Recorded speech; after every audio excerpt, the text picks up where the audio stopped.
दाओसमध्ये मुख्यमंत्री देवेंद्र फडणवीस यांनी महाराष्ट्राच्या शिरपेचात मानाचा तुरा रोवलाय। महाराष्ट्रानं पहिल्याच दिवशी 14,50,000 कोटी रुपयांच्या गुंतवणुकीचे 19 सामंजस्य करार करून जगाला आपली ताकद दाखवून दिली आहे। या ऐतिहासिक गुंतवणुकीमुळे राज्यात तब्बल 15 लाख नवीन रोजगारांच्या संधी निर्माण होणार आहेत। आयटी, डेटा सेंटर, हरित ऊर्जा आणि पोलाद अशा विविध क्षेत्रांमध्ये ही गुंतवणूक होणार आहे। अगदी गडचिरोलीपासून ते थेट रत्नागिरीपर्यंत राज्याचा कायापालट होणार आहे। भारताच्या भविष्याचं पॉवर हाऊस म्हणून आता महाराष्ट्र जागतिक नकाशावर अधिक ठळकपणे उमटलाय।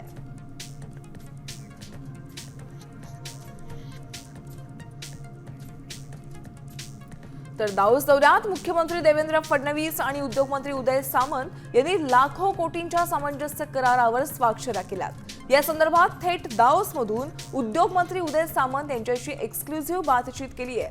सकाळ माध्यम समूहाचे मुख्य संपादक निलेश खरे यांनी।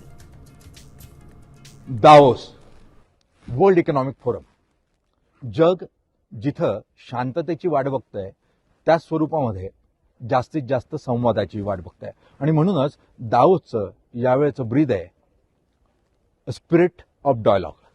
संवाद गरजेचा आहे तर शांतता येईल आणि शांतता आली तर आर्थिक सोबतता येईल। महाराष्ट्रही एक एक पाऊल टाकतोय या सोबततेकडे। महाराष्ट्राचे उद्योगमंत्री स्वतः दाओसला पोहोचलेले आहेत। आपण त्यांच्याशी चर्चा करणार आहोत। सर, साम टीव्हीमध्ये खूप खूप स्वागत। आपण मागच्या वेळेला 16 लाख कोटीचे MOUs केले होते। यावेळेला तुम्ही मुख्यमंत्री दोघे पोहोचलेले आहात।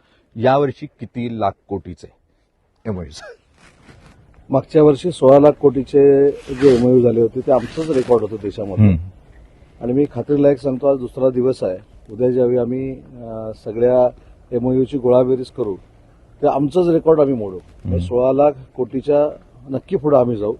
परंतु या वर्षीचं वैशिष्ट्य असं आहे की याच्यामध्ये MMRDA आहे, इंडस्ट्री आहे, सिडको आहे, म्हणजे रिअल इस्टेट आहे। सांगायचं तर real estate, industry, data centre, त्याच्यानंतर डिफेन्स, अशा विविध सेक्टरमध्ये आम्ही MOU केलेले आहेत। आणि एक शंका जी निर्माण होते की आम्ही MOU करतो त्याचं पुढे काय होतं, तर मागच्या वर्षी जे MOU झाले त्याची आमची अंमलबजावणी जी आहे, इम्प्लिमेंटेशन जे आहे ते 70% पेक्षा पुढे आहे। सर, या टप्प्यावर ज्यावेळेला दाओस सारखी परिषद ही जागतिक पातळीवर होते, जग एकत्र येतं, पूर्ण महाराष्ट्र एकत्र यावा आणि त्या माध्यमातून महाराष्ट्रासाठी पण एक मोठं आर्थिक नियोजन करावं, यासाठी काही डोळ्यासमोर चित्र आहे? नक्कीच आहे। आम्ही जसं दाओसला येतो, इथं MOU करतो, तसं पुढच्या वर्षी आपण मॅग्नेटिक महाराष्ट्र मुंबईमध्ये करतोय। जो मॅग्नेटिक महाराष्ट्र देवेंद्रजींच्याच नेतृत्वाखाली 2016ला मुंबईमध्ये झाला होता, नंतर तो होऊ शकला नाही, पण याच ताकदीनं जगभरातले इंडस्ट्रियलिस्ट त्या ठिकाणी येतील आणि मुंबईमध्ये येऊन महाराष्ट्रासाठी MOU करतील। अशा पद्धतीचा मॅग्नेटिक महाराष्ट्र पुढे असणार। सर, खूप खूप धन्यवाद। मुळात महाराष्ट्रातल्या विविध प्रकल्पांना ज्या स्वरूपाचं इन्फ्रास्ट्रक्चर देणं गरजेचं आहे, तर सगळं इन्फ्रास्ट्रक्चर जर आपण उभं केलं तर निश्चितपणे सुफलाम असा महाराष्ट्र आपल्याला पाहायला मिळू शकतो आणि त्यासाठीचा प्रयत्न महाराष्ट्र सरकारकडून सातत्यानं सुरू आहे।